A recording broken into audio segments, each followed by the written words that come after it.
Barakatah Yahweh, Bahashem Yahushai, Bahashem Rachakodash.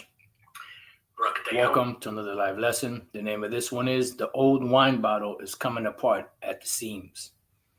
And the old wine bottle we're talking about is this individual right here, which he aged a lot from what he was just about 10, 15 years ago.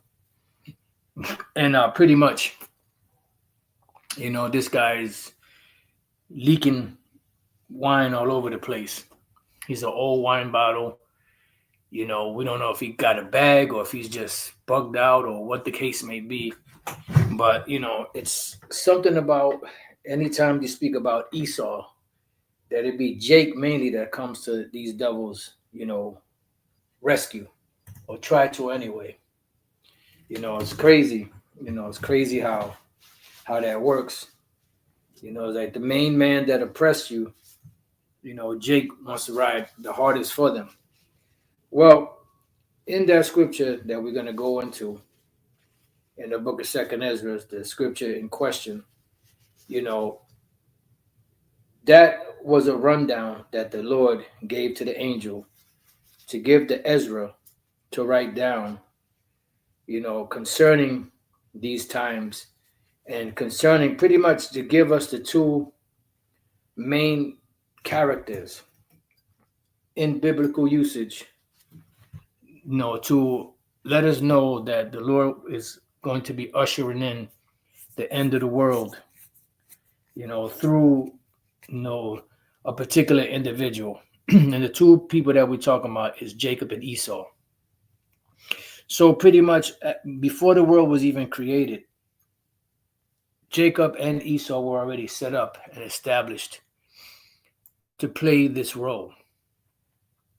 And this is what a lot of individuals try to get away from. They try to get away from predestination.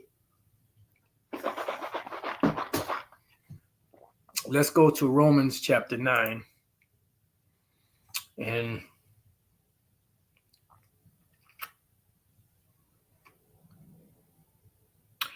let's start at verse 19. Thou wilt say then unto me, why doth he yet find fault? For who hath resisted his will? And this is the point.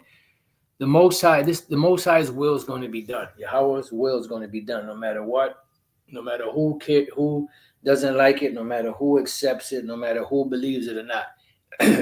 Yahweh B'Shem Yahushai's, will is going to be done, and no one can resist it. No one can fight against it. No one can protest against it.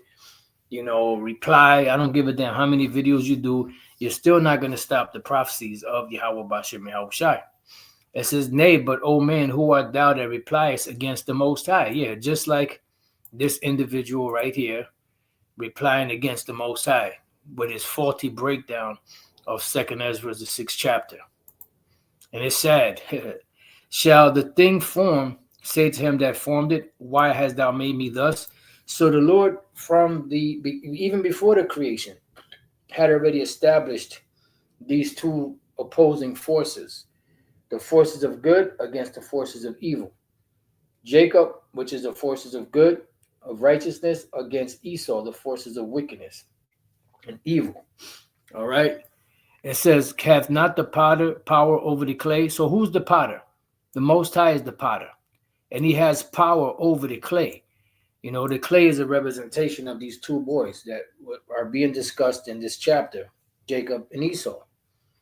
So the Lord is fashioning the clay as he sees fit. And the heavy thing about it is that both of these children came from the same man. They came from the same line. They came from the same stock.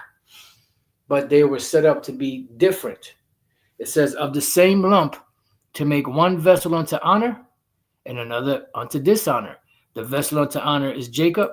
The vessel unto dishonor is Esau. And he created them in that fashion. When you go back to the origins of it, because we're going to get into 2 Ezra 6, but when you go back to the origins of the birth of Jacob and Esau, which starts here in the 19th verse of Genesis 25, we're just going to go straight down to the 22nd verse, Genesis 25:22. and the children struggled together within her. So Rebecca wanted to get pregnant. She didn't know why she wasn't getting pregnant. I'm sorry, she got pregnant, and there was this big fight going on in her womb. So obviously, she probably wasn't getting much sleep.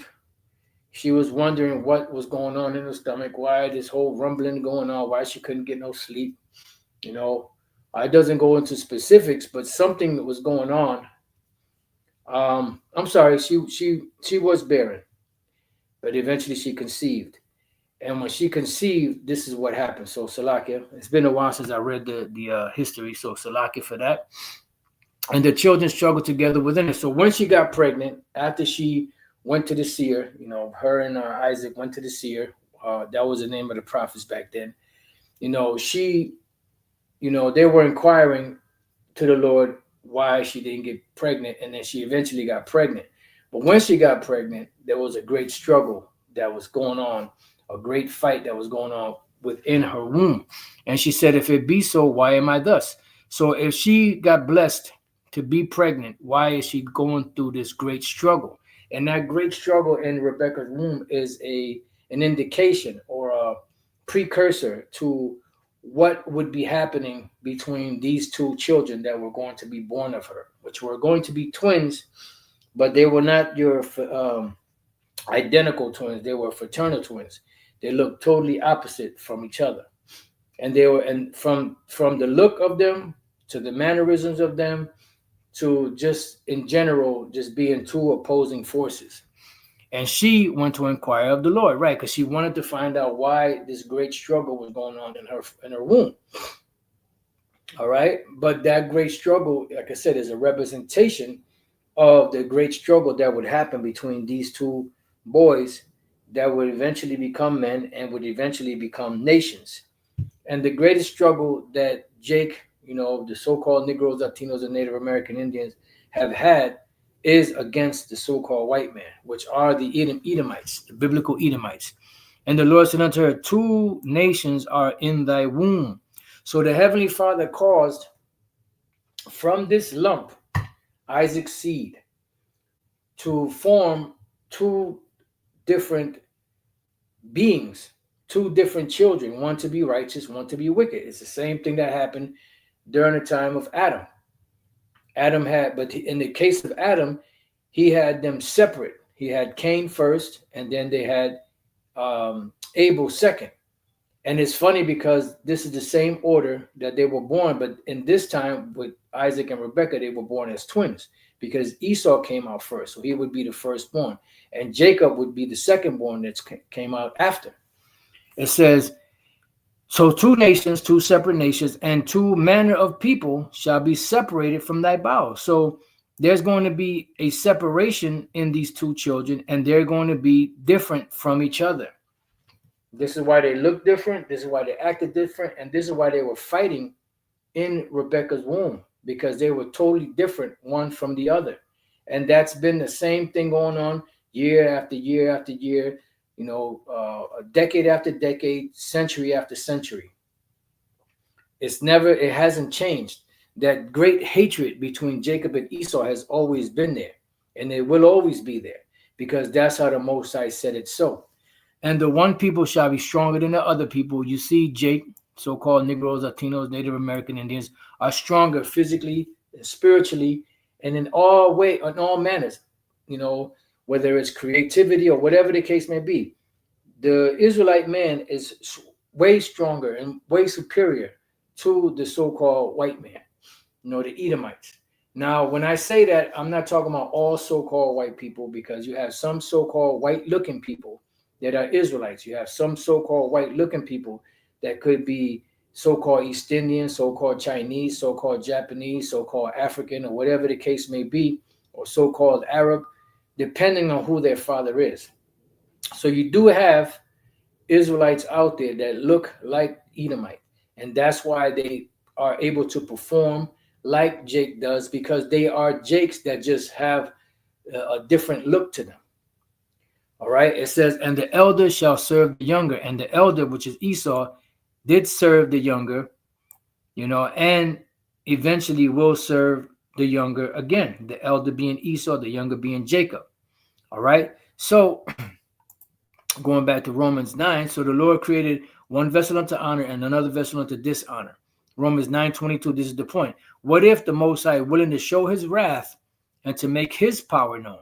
And it's about the power of the Most High, not the power of whatever any, leaky old wine bottle is saying. It's what the Most High Yahweh said. He's going to make his power known. Endured, because he's enduring these devils with much long suffering. And it's, look, nobody wants Esau to go down more than the Most High Yahweh, by Hashem Yahweh Shai. But he has to endure him. He has to be long suffering because he has to, his words have to be and will be fulfilled. It says here, the vessels of wrath fitted to destruction. So Esau was tailor-made for the destruction. So going all the way back to the beginning of time, or even before the world was created, it was already established that there would be two people born, two children born in this world. One would be the wicked, one would be the righteous, and that's how the Lord created it. And the way he did it was heavy because he brought them both out of the same father and mother, but they were totally different. It's crazy, but hey, that's how the Lord wanted it. So we got that. So let's get into this. So in 2nd Esdras, the 6th chapter, when you read from the first verse, this is the angel of the Lord giving the message to Ezra of how this whole thing came about. All the way from the beginning, before anything was ever created, before anything ever, waves ever hit the sand, the trees were ever growing, or sprouts came out of flowers, and the flowers blossomed, the bloom, before the seed was in the ground to grow any of this stuff, before the earth was, before anything. The Lord gave the angel the blueprint and breaking it down of the reason why Jacob and Esau were created. And the reason why they were created was to play the part of the wicked that would govern the world until the righteous got into power. And that's what this whole chapter is about. And it's giving you blow by blow of what would take place, until the time when the kingdom would be established. So when we read from the first verse, 2nd Ezra 6:1, and he said unto me, in the beginning, when the earth was made, before the borders of the world stood, or ever the winds blew, before it thundered and lightened, or ever the foundations of paradise were laid, before the fair flowers were seen, or ever the movable powers were established, before the innumerable multitude of angels were gathered together, right? So before any spirits, before any angels, before anything that we see was established, right? Or ever the heights of the air were lifted up, before the measure of the firmament were named, or ever the chimneys in Zion were hot, and ere the present years were sought out, and or ever the inventions of them that now sin were turned, before they were sealed that have gathered faith for a treasure. Then did I consider these things, and they all were made through me alone. So the Lord, the Most High Yahweh, gave the blueprint, his purpose, and through none other. By me also they shall be ended, and by none other. So the point here, before the world was created, the Lord, in his purpose, set up a time where things would happen, the world would be wicked, and then it would come to an end. And he gave us signs, and the mysteries of what will be taking place in these times prior to this present evil world falling. And there's no mistaking, you can't say that the world is not wicked. The world is totally wicked. If you say the world is not wicked, that means that you're wicked. So it goes on to say, then answered I and said, what shall be the parting asunder of the times? So when are we going to know when the end of one is coming in and the beginning of the next is coming in? Because remember, when you go back to, it's always know when Yahweh Shai would come and suffer, and the glory that would be revealed after, because they figured that once he suffered, the kingdom would be established. This is why the disciples, which later became apostles, asked Yahushua, will thou at this time restore again the kingdom to Israel? You see, because they knew that once the Messiah suffered, that the kingdom would come, but they thought it would come immediately. That's why in another part in Luke, I think it's 17, he said he spoke a parable, I believe he said, because it said that they thought that the kingdom of heaven would immediately appear. But it didn't work like that. See, the Most High's time is different from our time. The Most High Yahweh's ways are different from our ways. So when we jump to the 10th verse, 1 Peter 1 and 10, of which salvation the prophets have inquired and searched diligently, dealing with Yahushua, who prophesied of the grace, Yahushua, that should come unto you, searching what manner of time the Spirit of Yahushua which was in them did signify, gave the signals, the signs, the omens, when it testified beforehand the suffering of Yahushua and the glory that should follow. So basically, they always looked for the coming of the Lord, the Messiah, the suffering of the Messiah, and afterwards the glory that should be revealed. And this is what the angel is revealing here to Ezra.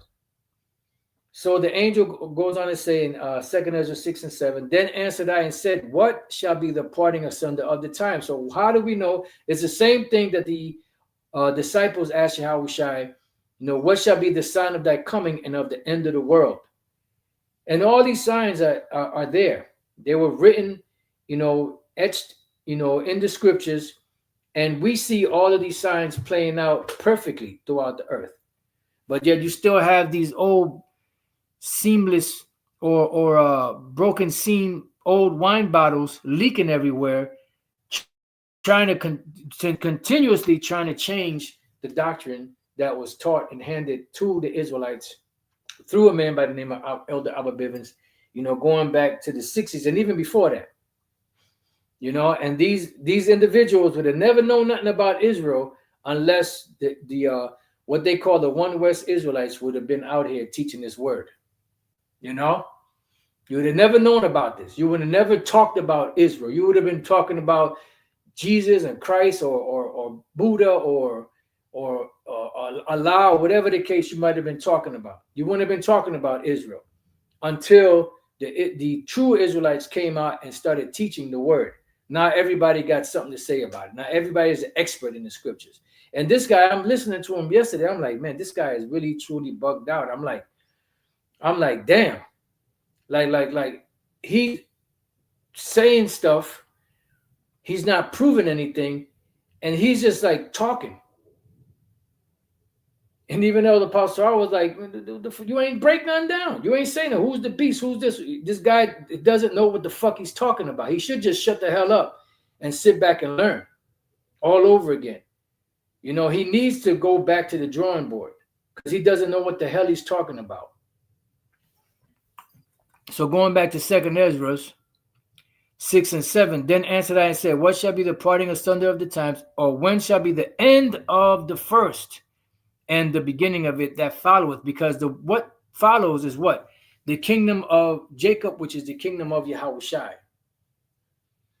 So from the beginning, before the world was created, the Lord set up and established Jacob and Esau as the two standards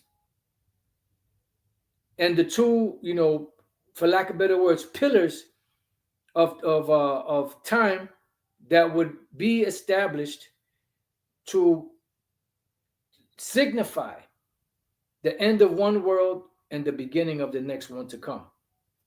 It says, and he said unto me, from Abraham unto Isaac, when Jacob and Esau were born of him, Jacob's hand held first the heel of Esau, because this was symbolic that Jacob would eventually pull Esau down. And that's what Yahushua is coming to do. That's why in Isaiah 63, it says, who is this that cometh from Edom with dyed garments from Basra? So when Yahushua comes back, he's coming to take Esau down. This is what the scripture said. This is what the prophecy says. So if the Lord Yahushua is coming to take Esau down, and that's what the prophecy says, it would make sense that the individual that would be ruling this present evil world would be the Edomites, who the scriptures identify as being the wicked. It's not that hard. It says, for Esau is the end of the world, meaning the end of the age. When you look up this word, in the Greek is eon, in the Latin is seculi, in the Hebrew is iwalam. They all mean the same thing. It means age, uninterrupted rule. You have different types of ages. And Jacob is the beginning of it that follow it. So before the world was created, it was already established that Esau was going to be the wicked. They were going to rule in wickedness. They would eventually come to an end, the end of the rule of the heathen nations. And then the nation of Israel, Jacob, would be following in the next kingdom to come. This is why the Apostle Peter, right, in 2 Peter chapter 3, I believe it's around the 13th verse to get to the main point. It says, nevertheless, we, according to his promise, matter of fact, let me start at 12. Looking for and hasting unto the coming of the day of Yahweh B'Shem Yahushai. And this is what we should be doing. Hastening the coming of the Lord Yahweh B'Shem Yahushai. Not debating with these goddamn black conscious community individuals, with these anti-Christians and all this other extracurricular bullshit going on in Israel today. This shit is horrifying. It's like a horror movie. It's like a Jason movie. You know? We should be hastening the coming of the day of Yahweh B'Shem Yahushai. Not wasting time with bullshit. We ain't got nothing to prove to anybody. The prophecies are speaking for themselves. If you can't see it, then it's not given to you. So it says, looking for and hastening unto the coming of the day of the Most High, Yahweh B'Shem Yahushai, wherein the heavens, meaning what? The rulerships of this present world, being on fire, shall be dissolved. Why? Because the Lord is going to take this place down. The major capital of the world that's going to be destroyed is America, Babylon the Great, and it's going to be engulfed in fire. The land of Israel today is going to be engulfed in fire. You know, the Lord is going to engulf that with fire. Now, we don't know what other places on the planet will get hit, you know, because the Lord is going to guide those missiles to where he wants them to go. But we definitely know that 100% of Babylon the Great America is out of here. And the land of Israel, the Lord is going to destroy that also. So it says, wherein the heavens being on fire shall be dissolved, and the elements shall melt with fervent heat. Because that's what the Lord created, He created the missiles to bring forth the final judgment of the lake of fire upon this world. Specifically, America, Babylon the Great, and the land of Israel today. All right? That's going to be the final judgment of the great whore that sitteth upon many waters. And then from that point on, at the same time, Yahushua is going to come in a chariot.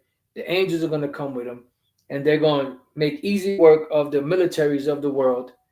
And then the world is going to be subjugated and brought back into peace, into a righteous peace. Because it says, nevertheless, we, see, according to his promise, the Most High's promise, his purpose, new earth. Is it going to be an actual new heaven and a new earth? No, it's going to be the same heaven, the same earth, but just refreshed. Just like the new moon is the same moon, is just refreshed every 29.5 days. It says, wherein dwelleth what? Righteousness. Because in this world, wickedness rules. So what the angel is telling Ezra is that the end of the wicked world, or the end of the wicked world is going to end with Esau. And the beginning of the righteous kingdom will be ruled by Jacob. Because Yahushua is Jacob. He's from the tribe of Judah. That's what he's telling them. And he's giving them signs as we read on. For Esau is the end of the world and Jacob is the beginning of it that follows. So now keep in mind, this was around 400, 500 BC. This is about a good 400 to 500 years before Yahushua came on the scene. So this is about 2,500 years ago, 2,500 years ago, depending on the estimation of the time, right? It says the hand of man is betwixt the heel and the hand, because Esau was at this time, they were about to really start getting a foothold on the earth, because this was during the Babylonian / Medo-Persian Empire in that time frame. And then who ruled after that? The Greeks. This is the first time that Esau, as a nation, started to conquer the known world. And that's why I said that when Alexander died, he gave his generals and their sons, they put crowns on their heads. He gave them the reins. They put crowns on their heads, and it says that evils were multiplied in the earth. Why? Because the wicked started to rule. So from that point on, that's when the destruction of the wicked world started to, or should I say, the wicked world started to flourish and prosper. And Jacob is the beginning of it that followeth. The hand of man is betwixt the heel and the hand. Other question, Ezra, asked thou not. I answered then and said, O Lord, that bearest rule, if I have found favor in thy sight, I beseech thee, show thy servant the end of thy what? Tokens, which are what? Signs, whereof thou showest me part the last night. So everything, matter of fact, let me go to, just to give you an example of the tokens and how the Lord,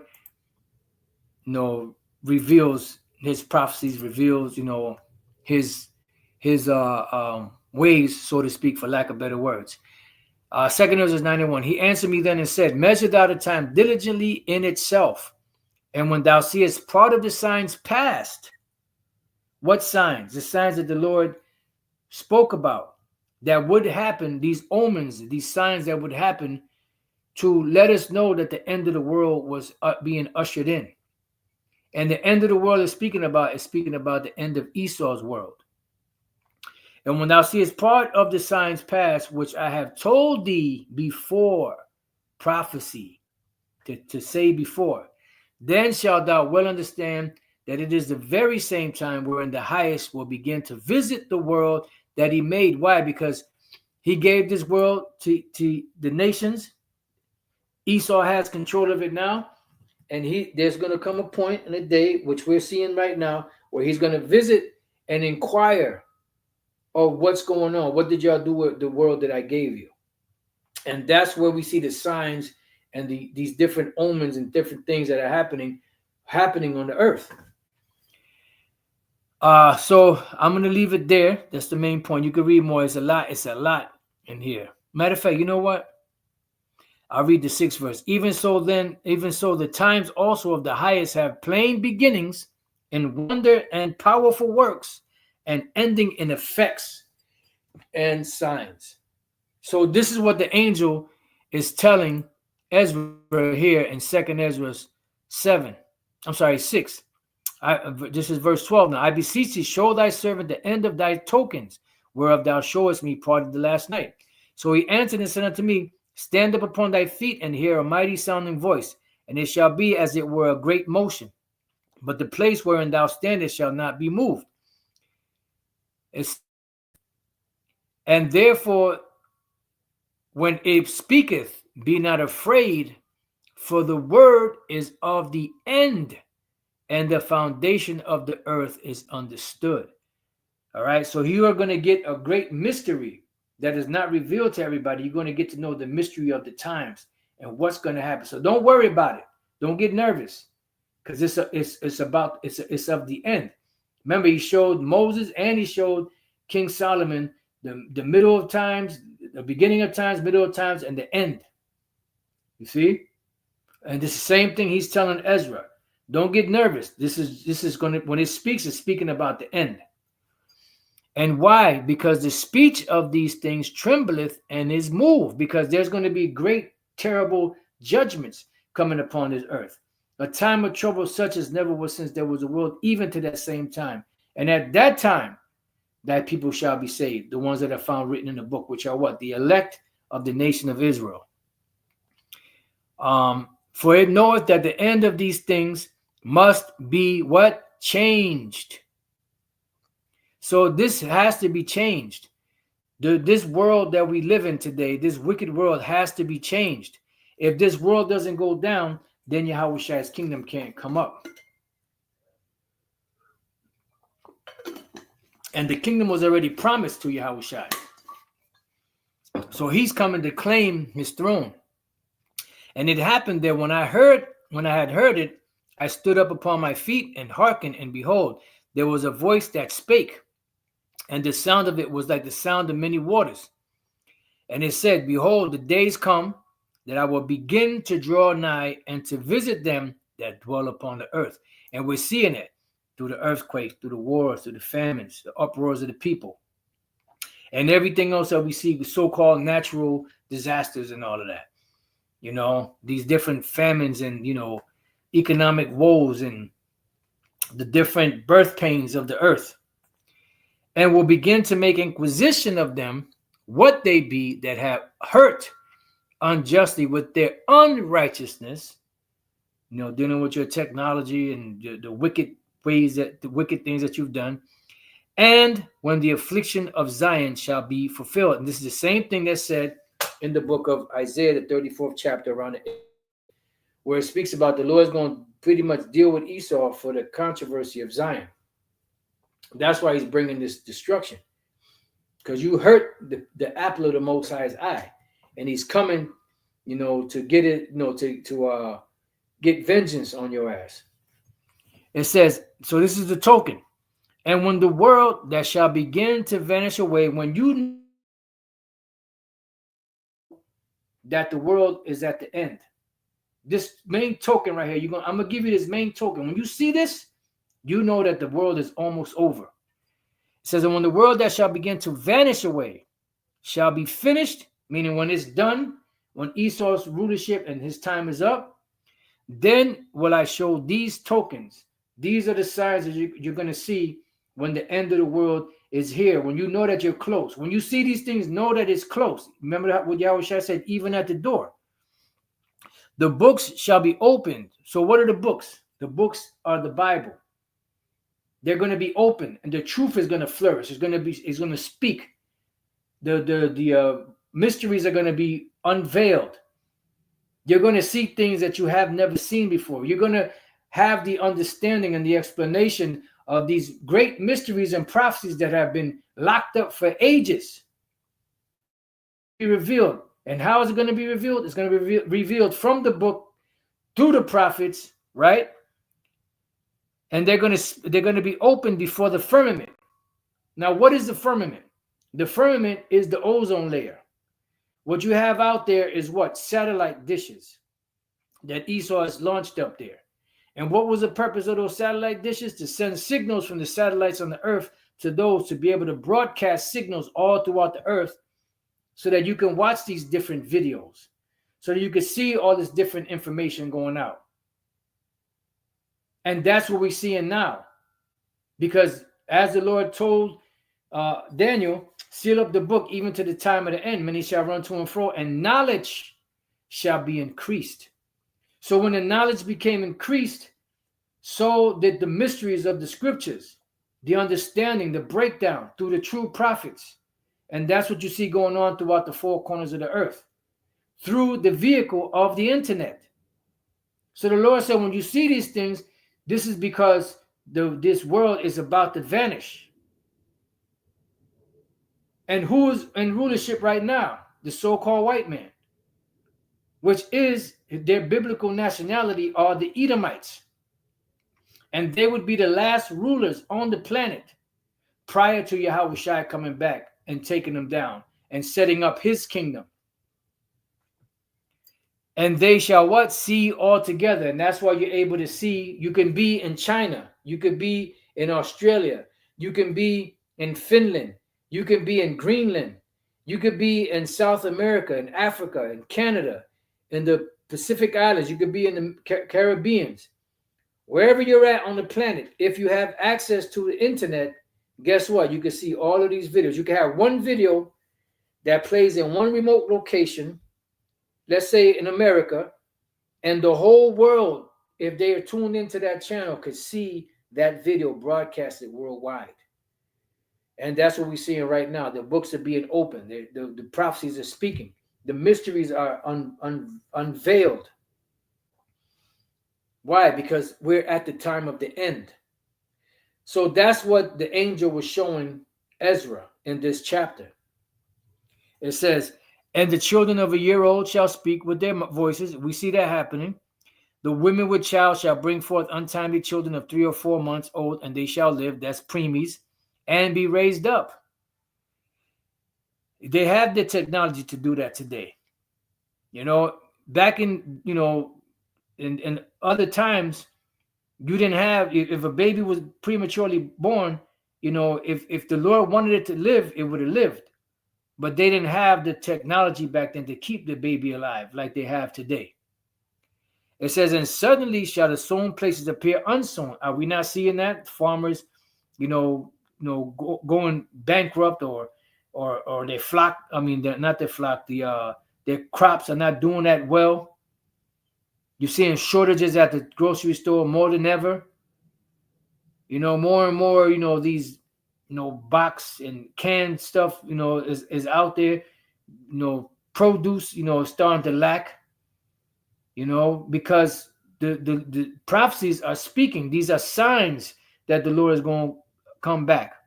It says the full storehouses shall be suddenly found empty, right? Because Esau has it set up. We'll just deal with here in America to where they have a system to where they can ship stuff out all throughout America at any given time. But even that's breaking down because the storehouses, you know, are running lower because the stuff is not being stocked up fast enough, and they keep destroying stuff. That's why there's a lot of shortages on this, that, and the other, because they're using food as a weapon. These are all signs to let us know we're at the end. And the trumpet shall give a sound, yeah, because the time of Jacob's trouble is coming, which when every man heareth, they shall be suddenly afraid, because you've been too comfortable here in Babylon, America. At that time shall friend fight one against another like enemies, right? At one time you would invite your neighbors over for dinner or whatever the case may be. There's going to come a point where, no, it's going to be survival of the fittest. Every man for himself because of shortage. It tells you that in 2 Esdras 15. And the earth shall stand in fear with those that dwell therein. Why? Because of the perilous times that are coming. The springs of the fountains shall stand still, and in 3 hours they shall not run. Yeah, you're going to have droughts, you know. Whosoever remaineth from all these, from what? From all of these different calamities that are going to come upon the earth, that I have told thee, shall escape and see my salvation in the end of your world. See? So these are all tokens to usher in the end of the world.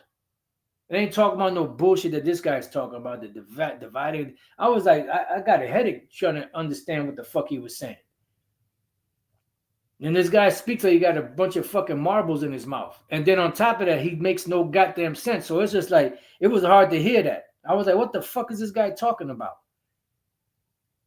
And he's like acting like he actually making actual points. And I'm like, is this guy retarded or what? And the men that are received shall see it, meaning the prophets, the elect, who have not tasted death from their birth. Right. So not every person is going to die. The elect are going to live. The elect that are destined to die for the glory of Yahweh B'Shem Al Shai, yeah, that's going to be a set number. But for the most part, the elect are not going to die. You have these faithless individuals that call themselves teachers talking about that everybody's going to die. No, that's not what the scriptures teach. That's not what we're reading here. And the heart of the inhabitants shall be changed. Why? Because, and turned into another meaning. Why? Because we're going to be able to see but the mysteries that have been hidden for a long time because of this internet. You see, because of the information that's coming out. For evil shall be put out, and we see an evil being put out now by the word of Yahweh Bashem Al Shai, and deceit shall be quenched. And that's why they result to slanders to come against us, because they can't resist the truth. Yahweh Shai said, I will give you a mouth with wisdom that none of your adversaries shall be able to gainsay nor resist. As for faith, it shall flourish. Corruption shall be overcome. Why? Because of the truth. And the truth, which hath been so long without fruit, shall be declared. Why? Because the Lord used the internet and he used the prophets to push the word out. Because we're at the time of the end. That's where the Lord is allowing all this stuff to come out. That's what this chapter is talking about. And Esau would be the one in charge of this rulership. He would be the one in charge of the technology that's being run out here. He would be the one in charge of this world, this present world, evil world. And when the Lord comes back, that will be the end of Esau's world, his rule. And he will never, ever, ever again be established or set up as a nation ever again. Let's go to Isaiah 14 and go straight to the point.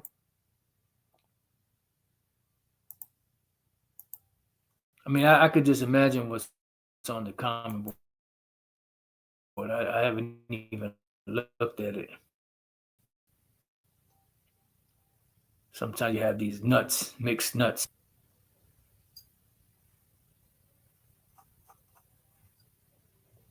Anyways.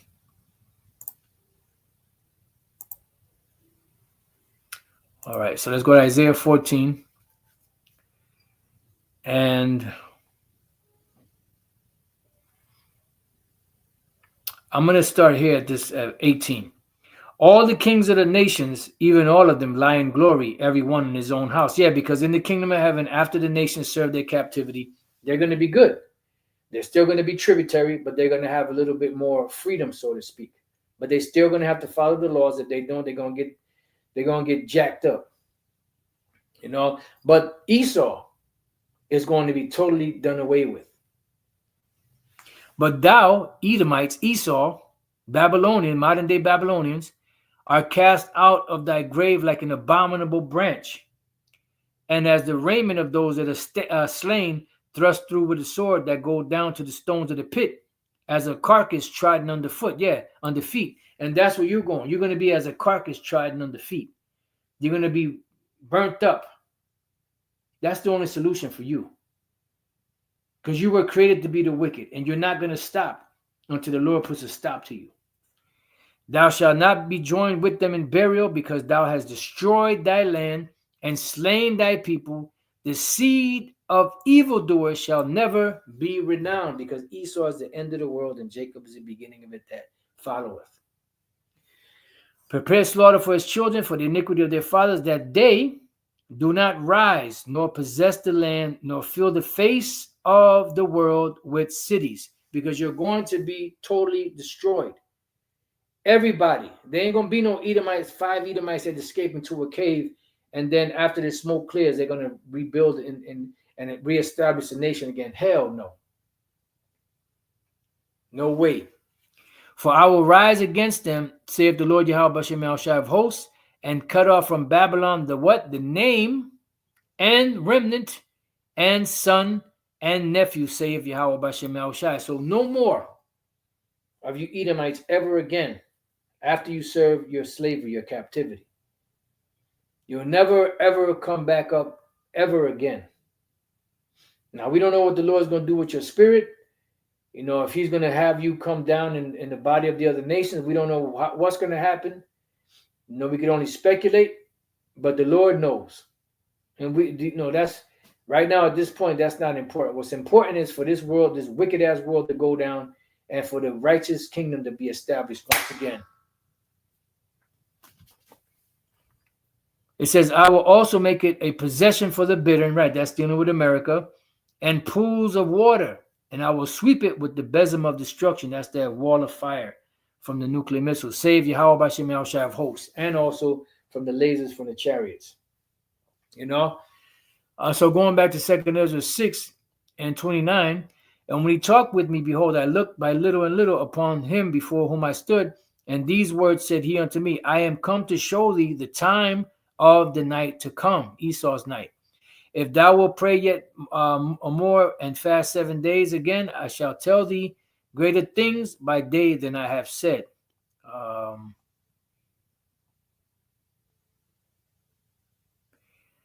And, you could read the rest. The main point is right there. So this scripture here to the 28th verse, 29th verse, this is dealing with the end of Esau's world, the so-called white man's world, which we're fast approaching. And we showed you the tokens. If you can't see it, I don't know what to tell you. It's not meant for you. So with that, I pray that you brothers and few sisters have been edified. To the next time I say, Shalom.